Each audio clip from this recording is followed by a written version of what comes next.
we are live. Tell me when you'd like this to show. I think, Right away? no, not right away. We'll get to it. Okay. Okay, great. Good afternoon, everyone, and people who are viewing this. This is a moratorium meeting. We will have these meetings on a regular basis. If people want to be heard on things dealing with the moratorium, we will have public meetings as well once we get to that point in the process. But right now, these are just to be working meetings at this point, and we wanted to make sure we could put it on TV, live streaming, so that we could allow as many people as possible to see what we're doing, trying to be as transparent as we possibly can. We have committees, for those who don't know how this works, and not many people do, because it's been, this is the first public meeting we're having with it.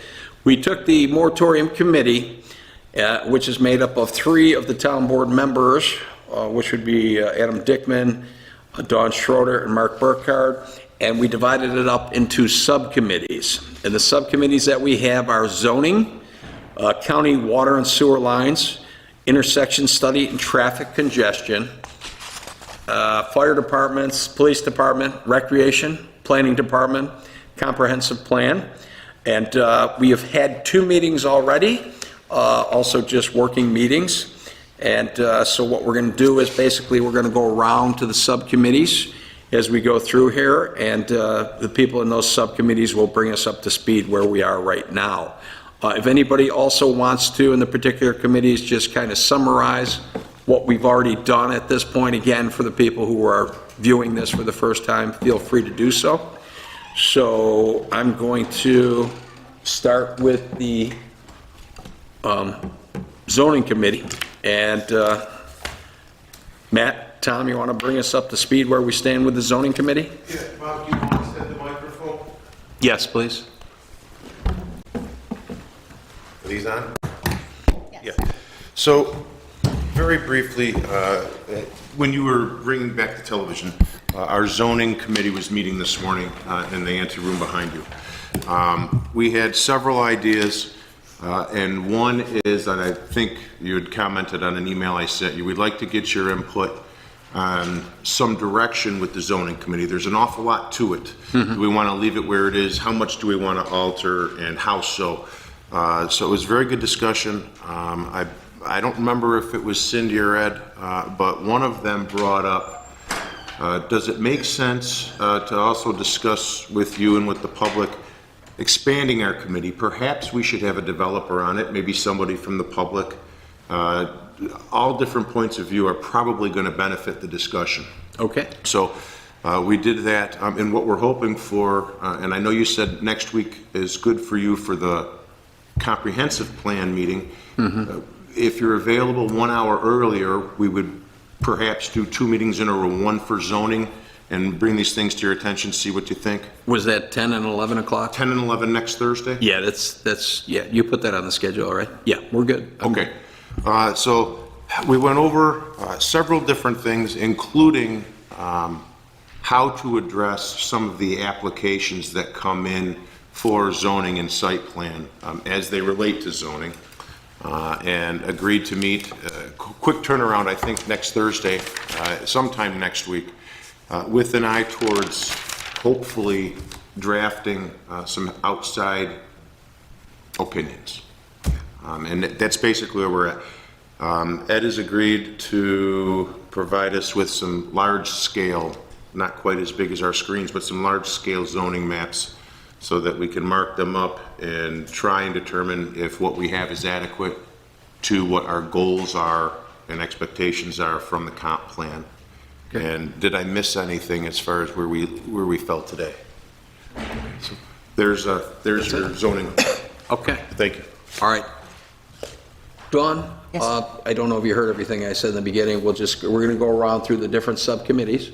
And if people want to bring us up to speed on what was done in the past couple of meetings, we'll cover that as well. In addition, you guys got the meeting minutes Yes. from the previous meetings? And honestly, since this is my first meeting here, I would love to hear all of the input from the committees and see if, let it sink in. Perfect. Okay. Next subcommittee is the county water and sewer lines. And Ed, I'll let you take the lead on this, and then I'm going to jump up there and just show people the water line, how they're set up, and what I think possibly could be an issue with the water pressure. Yeah, well, first one's easy. Sewer, there's really no update since the last meeting. We reached out to the sewer district, and, they've agreed to share their downstream analysis with us that they do require, and keep us informed of any, what they call I&I remediation that is required by the developer.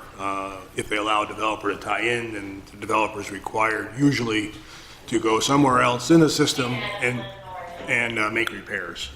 So they said that they had, up to now, they've never really given us a list of those, but they said they would. But they're pretty good about anything being proposed. They require what's called a downstream analysis to prove there's capacity. The water, if I remember right, just after the last meeting, the day after the last meeting, we had a meeting with the Water Authority, and we discussed some of the pressure issues in town. And their process that they go through when a development is proposed.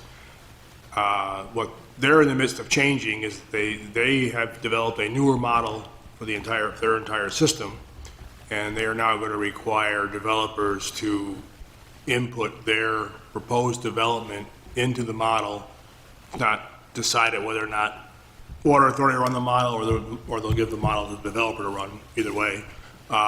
To prove that there is capacity in the system for what the developer is proposing. So that's number one. Number two, we did talk about a couple of problem points in the town currently that we're aware of. One is the Bowmansville, Stutzman Road area. The other one being the area of Pavement and Broadway. They're going to go out and run some hydrant pressure tests just to figure out where it is. And even though the pressures that are there are probably, quote, acceptable by standards, they may be on the low end of the acceptable spectrum.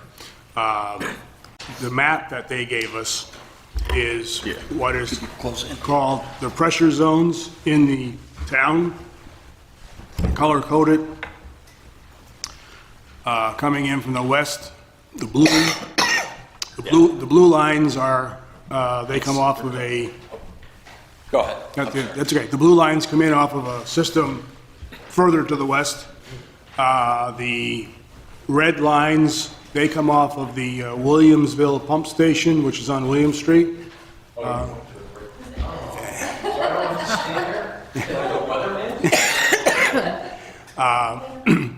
And you can see that the red system, starts in the south and pumps all the way around the east part of the town and back to the north.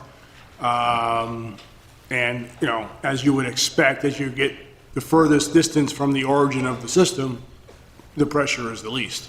So they're going to look at that, see if there's things, and there's lots of things they can do pressure-wise. You can play with valves, you can play with how the water is flowing.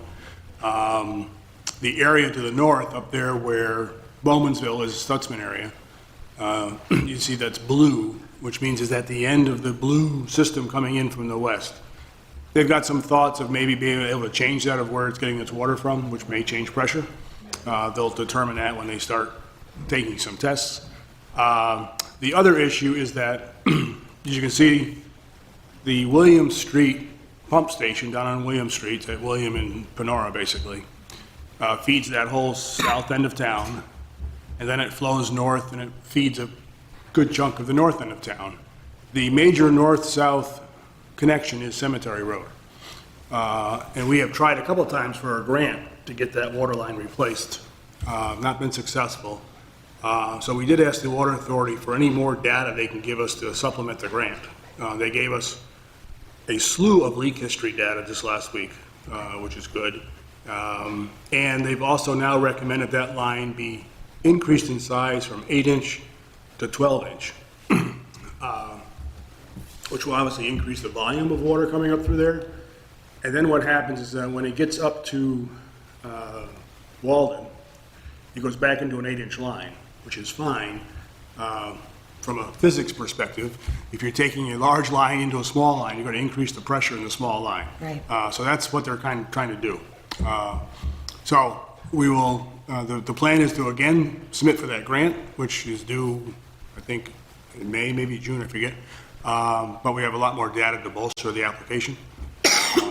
And if we can show that it's serving how many thousands of people in the north end of town, hopefully that'll bolster where the grant ends up on the list of awards.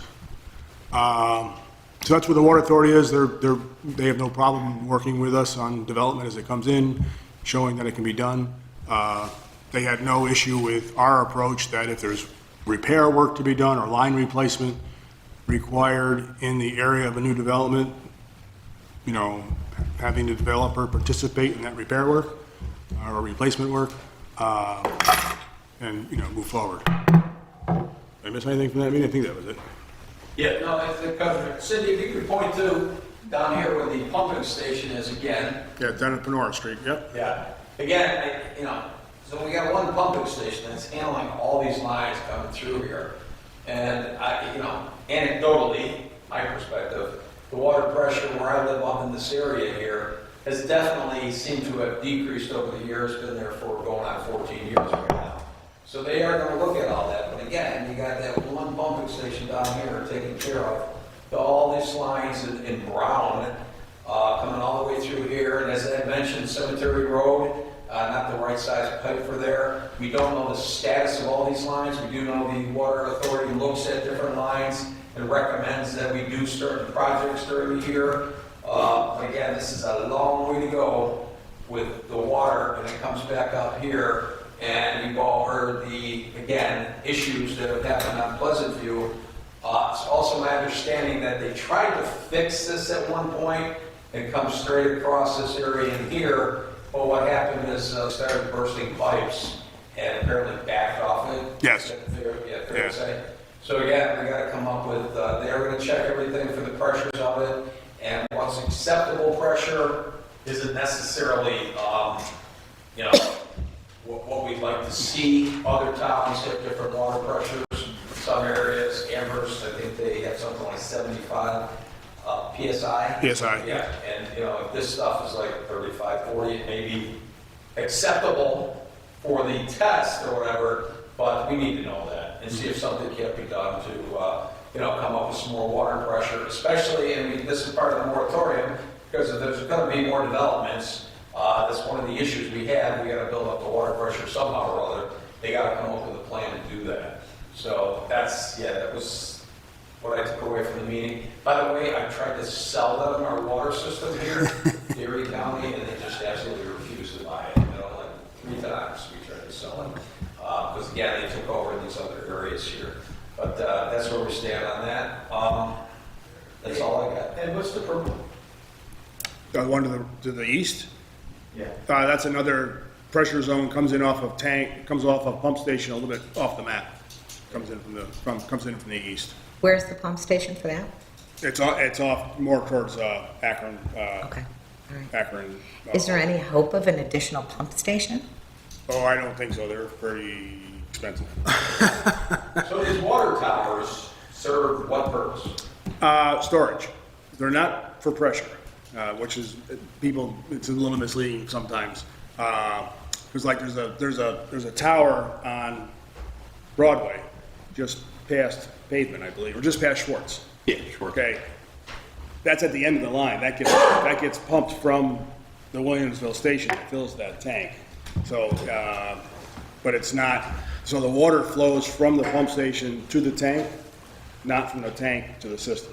Okay. Is there a way to re-engineer some of that stuff? Maybe take some of the purple and bring it a little further west? That's what they're trying to do. They have to play with valves to see what they can, like I said, if you go up there to where Stutzman is, they're seeing, can they cut off the blue at Transit and maybe feed that area from the north? There's another pumping station to the north in Harris Hill that comes down to the purple up on top. Or can they hook it into the red? But if you hook it into the red, you're still at the end of the line. Yeah, I was just, that makes sense too, but what I was talking about was more in line with where our major developments are. Mm-hmm. If we can take it, because it seems like there's a concentration of that and it sucks away the pressure. Yeah, and that's one of the things their new model will help with. And that's what they're going to require the developer to run the model and look at what's going to happen to pressure. And in the model, you can play with valves and see what it does to the system. Okay. So again, very informative what they told us, because you hear a lot of things about, what's causing the water pressure issues. I just found it very revealing that there's only one pumping station there that goes all the way across from the south side of town, all the way across to the north side of town. But they are working with us for the moratorium, and we'll see what we can do to get things straightened out. Yeah, Any other questions? Oh. Just as an aside, this goes back, before I was here, that pumping station that was built on William, that was a shared cost for the town. The town and the Water Authority did that years ago, because before that was there, all that was being fed coming in from the west. I mean, it was even worse. Oh, wow. So, Okay. All righty. Intersection study and traffic congestion is our next subcommittee. yeah, and there's no real update on that. I'm still working with Hodgson to find out about bonding that project. I mean, I don't want to spend a lot of effort until we know it's fundable. I've got a partial kind of scope of services drafted up that we'll send out to some consultants. Okay. But I'm hesitant to do that until I know it's a go. And I mean, the flip side of that is the town just decides we want to pay for it, but I didn't think we were there yet. No, I think that's still being discussed, and Yeah. we want to see, like an RFP or something go Right. out if that's, Right. if the town's going to end up having to foot the whole bill on Yeah. that, so. Well, that's fine. I mean, I can put out the RFQ prior to you knowing the bond answer if you want. That's fine. I was kind of I'd holding. like to see numbers. Okay. Oh, yeah. Yeah, That's if fine. we could, Yeah. great. Thank you. All right.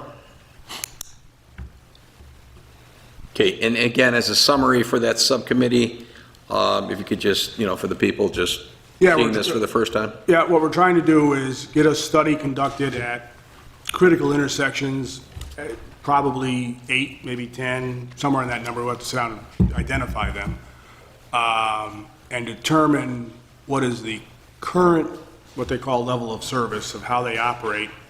The scale is A through F, A being the best, F being failure. And then, once we determine what the current level is, then you have a model that when proposed development comes in, you can have the development plugged into that model and see what it does to the intersection. If it makes it worse, keeps it the same, whatever it might be. If it makes it worse, then you can put in proposed improvements at the intersection to see if it gets it back to at least where it was. And that may be turn lanes, turn arrows, could be, whatever makes sense to do. So that's what we're trying to develop, is that model to work on so that developers can input into it to see what needs to be done. The next two subcommittees, the fire departments and the police department, have been tasked to a couple people who aren't here today. But again, the point for those subcommittees are the fire department had more calls year over year from 22 to 23, went up, I believe it's somewhere around 150 additional calls during that time period. So we want to see what can be done. Again, if we keep increasing the population of the town, what do we need to do? Is it a recruiting where they don't have enough people? I think that was part of the issue when I talked to them before. Not necessarily for the number of calls, but we do want to increase the numbers again, as if we increase population. I think that'd be absolutely necessary. Looking at also eliminate unnecessary trips to the hospital. If you get a call out in New York State, and correct me if I'm wrong, and they show up somewhere and somebody has to go to the hospital, even if it's determined they may not be in a state that they need to go to the hospital, I think by law they have to take them to the hospital. So again, we need to talk to the fire department some more. The police department is basically complaints have increased by approximately 4,100 year over year, and then a 10-year average was just crazy, the amount of calls that have gone to the police department, the complaints. So we're working with them as well to figure out, is it just staffing? Are there other things that are going on where some changes could be made to it? So we will report on those as we have additional moratorium meetings. And the next subcommittee is recreation. So whoever wants to handle that one. Do we have anything You're specific? looking at me. I am looking at you. It's your first time here. My first time here. So we're going to turn that over to Nobody, Bruce isn't here right now. So again, as part of what the planning department has been doing, they've been working on our recreational facilities, and I'll turn this over to Cindy in a minute. Under that recreation subcommittee, we're looking for more green space. It's going to be needed again. We need it right now. Then if we get more people coming in, we're going to need additional green space. Part of that will be to talk to the developers to add green space to their plans. And as we talked about at prior town board meeting, we're also looking into connecting neighborhoods using town-owned land. So we touched upon that at the last town board meeting. Town engineer Ed Schiller did a presentation on that. And at this point, I'll turn it over to Cindy for the planning department.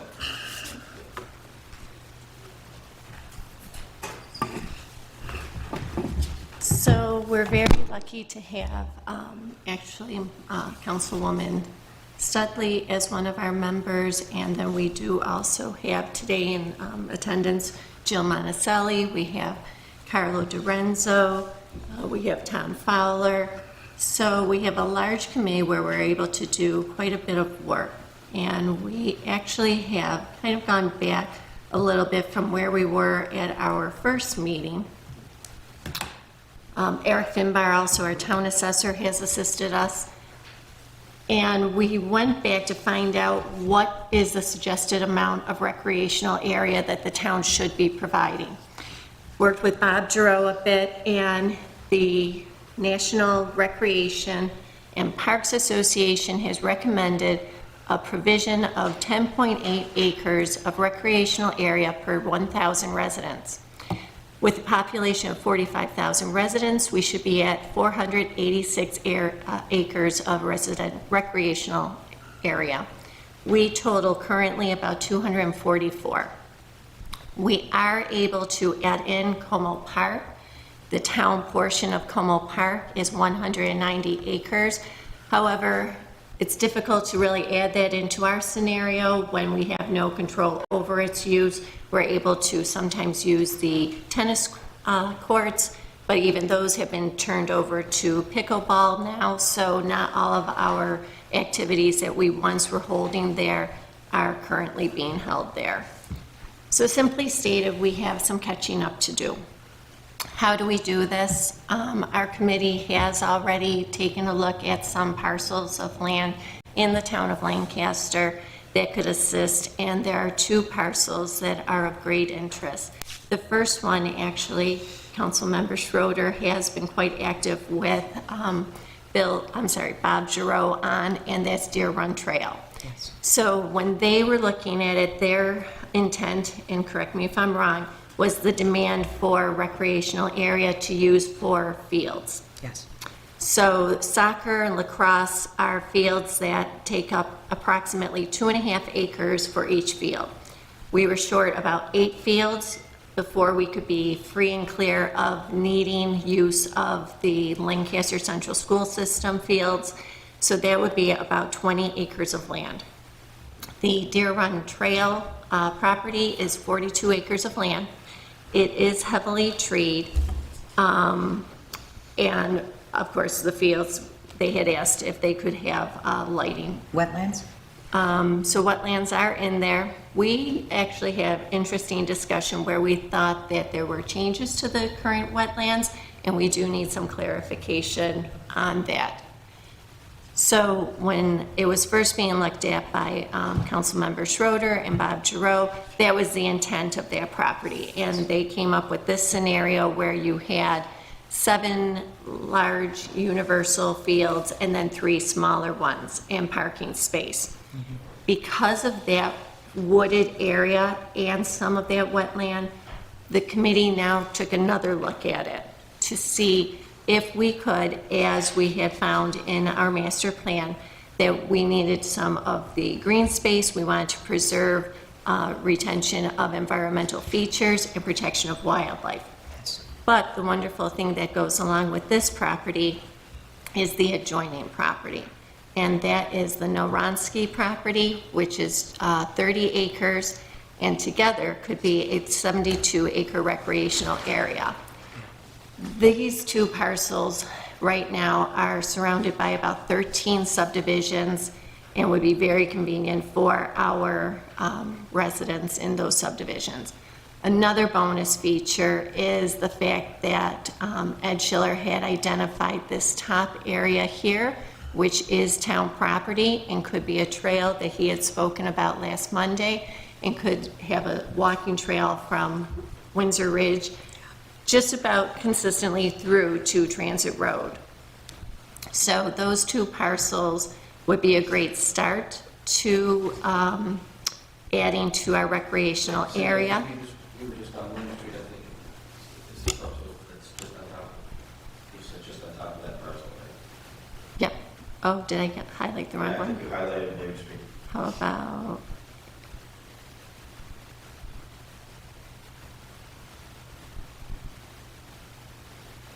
so this top right there, here? yes. Yep. I was too high, thank you. I remember we looked at that when I was on council before, yes. Yeah, real quick if I can, the wetland, I would, the next step on something like this, if there's interest, so we can get the property owners to agree, or at least let you Have a investigate, discussion. would be to do a wetland walkover Right. because of the change in the wetland regulations. Last time we looked at it, under the old regulations, the wetland were ruling it out. Right. That may have changed. Yeah, I'd like to revisit that. Tom, you said, when we met, we talked about that might not be as easy as we thought it was, right? I mean, there's still some discussion about what is and what isn't. The federal government is relaxed, but the state is holding firm right now. And there's no case law telling us exactly what it is. And in fact, getting it used to be 12.4, I believe, acres was sort of the trigger size for wetlands. Under that, you could do a lot of what you wanted to do. It's coming down, I believe, to 7.4 or thereabouts. It's coming into the 7 range as far as the state goes. Next year. And DEC's got that out. I think they just closed the comment on that 2 weeks ago. Yeah. So federally, it is easy because of the new definition of waters of the United States, but the state has not followed suit. I see. And Ed, quick question, are you able to do a preliminary wetland delineation for us? I mean, not official, but at least delineate Yeah, well, we use a on parcels that we're interested in? wetland consultant, but yes, what it is the initial, they do is a walkover. Right. Relatively quick, relatively inexpensive. They just do, it's a walkover with their knowledge of the soils and the vegetation, they get a feel for it. Yeah. And then they'll come back and say, nothing to worry about, or it needs a delineation, which is a little bit more involved. Sure. But the walkover is relatively quick, relatively. But to have that information is helpful as to whether we should pursue these Sure. properties or Yeah. not. Yeah, so I'm wondering if we're able to do that in-house rather than paying outside Well, service. it's an outside wetland biologist, because if it ends up moving onward, you're gonna want their credentials when you go to the Corps or you go to the state. To get the actual but your walkthrough, I would still have to do the walk. Right. Yes. right, so from your walkthrough, I think the board could actually take that information and make sense whether Oh, they yeah, actually yeah, like yeah, no, pursue yeah. this land and then we'd go Yeah, through all they'll give us a letter the of report official saying things. this is what Okay, they saw, this is good. what they think, this is what Good. this is their opinion. Thank you. Yeah. So essentially, that was the recreational area that we had presented at the last meeting for addition. So to recap them, we also had 2 proposals that would be enhancements to current parks. One of them is Meadowley Park, has a potential for a path to be created around the park on the residential roads, a 1-mile trail with signage along the trail, along the direction of the path and the distance walk. The path would guide walkers back to the park to use a fitness station. So we would enhance the use of that current existing park. The second one, item was Westwood Park property. It fronts obviously on Pavement Road and Schwartz Road, but what many people don't realize is that it also exits to Westwood Road. At Westwood Road, a path across Westwood Park exiting onto the road and a crosswalk properly signed would cross Westwood Road to a national fuel supply parcel, which is 66 feet wide and connects directly to the Heritage Trail. This would connect the Heritage Trail to Westwood Park. The nature trail in Westwood Park is being enlarged, and further extension and parking lot are the additional work necessary within the park. So this would be our map of Westwood. Right now, the work is being done in this area. Did have a conversation with Bruce Stutz about it being added to and exiting in off of Westwood. There is a clear area. Again, wetlands has not been delineated, but there is a clear area here that we could possibly have as a parking area. And then once you cross on Westwood, you would enter with their approval this 66-foot wide parcel that would take you directly to Heritage Trail. So now you would have additional parking to use Heritage Trail. You would have another stop that people could make, an additional area that they could enjoy, and you lengthen that 4-mile trail to 4+ a park. And if I could jump in here, Ed or Matt, did you meet with National Fuel yet? No, I did pull up there, they have a encroachment manual. Uh-huh. I read. You are allowed to put a trail on their property, you have paperwork obviously, and some other stuff, but they don't prohibit it, so it's certainly possible. Okay. Are you planning on meeting with them? I thought you guys were going to meet with them. I have not met with them. I'd have to be honest with you, I have to go back and really change contacts quite a bit. They have a real estate person for this area, but if somebody reach out to them and have a conversation if we want to. Yeah, if you could set up a meeting like we did with the Water Authority, I think that'd be great. Have Okay. communicated a request to speak to somebody specifically for access for long reasons. Okay, excellent. And if, depending on how that conversation goes, there could be future discussions that would even lengthen it further that we could talk about in subsequent meetings. Okay, excellent. I'd like to see if we can connect Kiza with that, because then all the walkability and bikeability through the village, it all could tie together, and through Heritage, I'd like to see if there's just a little parcel by those dead railroad tracks that we can maybe tie it into Heritage winter walk, winter. One of the things that we discussed, Matt and I have had this discussion, and Ed, there's this land, this easement actually extends further south all the way to the end of our town, and all the way north too. So we can talk about maybe possibly looking at putting something, additional trail heading back towards Alma, but even more encouraging was potentially looking at a route to tie into the clearance bike path. Now, if you get the Heritage Trail into the clearance bike path, you've got 14 and 10 and 15 acres, or 15 miles, sorry, Yeah. trail that would be great. That's awesome. Yeah, thank you. Why don't we, and I don't want to cut you off, but while we're putting all this stuff together, I'll reach out to, I've sent them an email to our other elected officials to see if we can't get somebody from their offices in here when we're talking about this, so they know specifically what we're thinking about, trying to do. And so let me know when the next meeting is, when we're going to, talk about this, and we'll see if we can get some people down here. Okay? There currently is a plan that would extend the Heritage Trail through both of the villages, through Cheektowaga, downtown, and then also Alden is being considered too. So having everyone at the table absolutely is probably the best scenario that this can actually grow.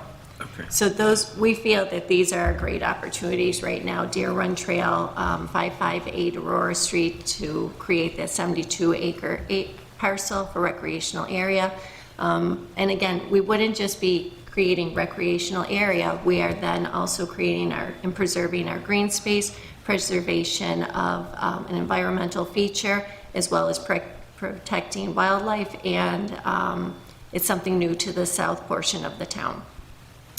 So we did also want to make sure that we were going to engage with public input. A few items that had just quickly come to our attention was the idea of an ice rink, multi-purpose fields, and paths around the fields. Our committee had discussion on doing a mailing to property owners in the town of Lancaster for input on the changes being discussed here.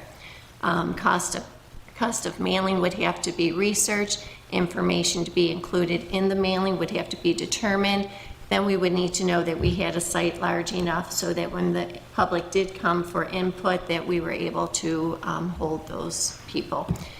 We did have the possibility of using the Opera House that has a 275-person capacity. And of course, we would always recommend that we had comments written in, submitted in writing and also via email. So when we looked at really our whole plan of what we were looking to change and create with our subdivision regulations, there's quite a list already. We're not positive that we should be the ones that are facilitating this portion. We're more than happy to do so.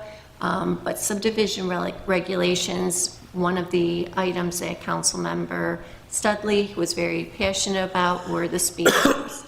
And what that does is successfully creates traffic calming.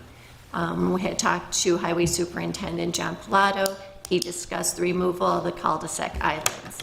Also, increasing the circumference of the cul-de-sac islands was important to him.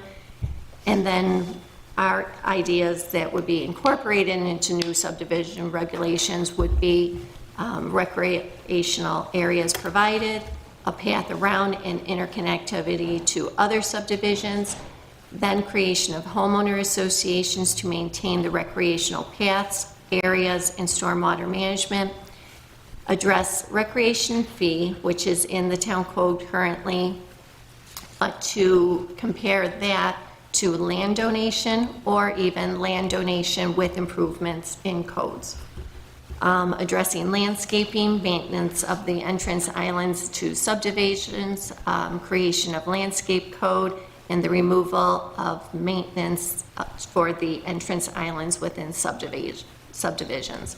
So those are all items that right now really need a lot of discussion, and if that's to continue in our committee, let us know. If that should be under codes or in some other committee, also we would, pass it on to them. Okay.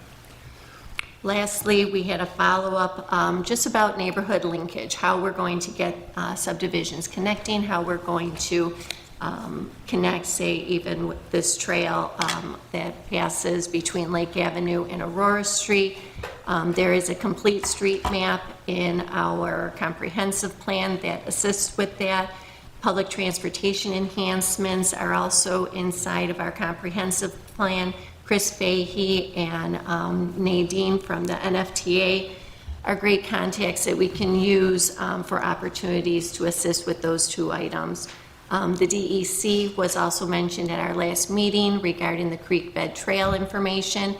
And the GBN RTC is a great resource that, just what Carla was talking about, being able to find those trails, being able to find that connectivity, not just in the town of Lancaster, but into the town of Clarence, out towards Marilla, Elma, any of our neighboring communities, which just further enhances what we're providing to our residents. Ed had spoken to the clarification of the wetland definition, and then we also had discussion regarding the Brunk Road property that was owned by the Board of Education. We did not follow up on that, but if that is something that we should start having a conversation, we'd be more than happy to. Yeah, if you could, that'd be great. If we could put together everything that we need to discuss with the school board, school superintendent. I am going to have a meeting with him at some point the next couple of weeks. It's not set up at this point, but he called me the other day, so I want to go with a list of what we're looking for and gather the information that we need, as well as to how many students they currently have, what they anticipate, what they can handle, and get all those numbers as we go through the moratorium process. Sure. And then lastly, at the last meeting also, we had a comment from Carlo regarding turf and what the Bills Stadium was going to do with their turf after it was decommissioned. And it was recommended to us that Rich Rancone, who does so much of our work at our ball diamonds and in our parks, that if he would even be a contact or be able to let us know if at all it could be used, if we should be putting our name on a list, or he oftentimes has access to other sites that might be able to. I can find that out by tomorrow. Fantastic. All right, and that is all we had. Thank you. Perfect, so you're going to undertake that. Councilmember Schroeder and myself have been talking to baseball, softball, football, and soccer, and trying to get their thoughts on, like a turf field, for example. We've been talking to them about that and some additional space at Westwood Park. So again, if you're going to take care of that, that'd be perfect. I will, and I Okay. did receive the name of the realtor for the property next to Westwood. I got that today. Okay. So we're looking at that as well, trying to find out what they're asking for that particular parcel of land. And once we find out what they're asking for that, which we haven't gotten so far, then we'll, bring it to the board and go through the process to see if, we can afford to purchase it. And also, we can delineate any water issues on there. And see. Yeah, I mean, that we just need their permission to walk across their property. Mary Jo said yeah. She say yes? Yes. Okay. I'm friends with Mary Jo That's Goldberg. fine, I mean, if you want to try to get permission from the other two, you guys can do it all at once, I mean, that's fine. Sure. I think I'm glad to see Deer Park resurrected. the other two parcels off Aurora, you get permission from the property, I mean, you don't want to show your hand, because I already know if they know. That we're You're thinking interested. about looking at the property, but, you can't go out there unless they give us permission. Yeah, but the thing of it is, at this point in time, again, we're live streaming, we're not trying to hide Yeah, we're not anything. trying to hide it. So we're gonna, it is what it is. If it comes If back, somebody knows the owners, I mean. I do. You don't- I will call and get permission. Yeah, you Okay. get permission, then I can arrange to have the walkover stuff.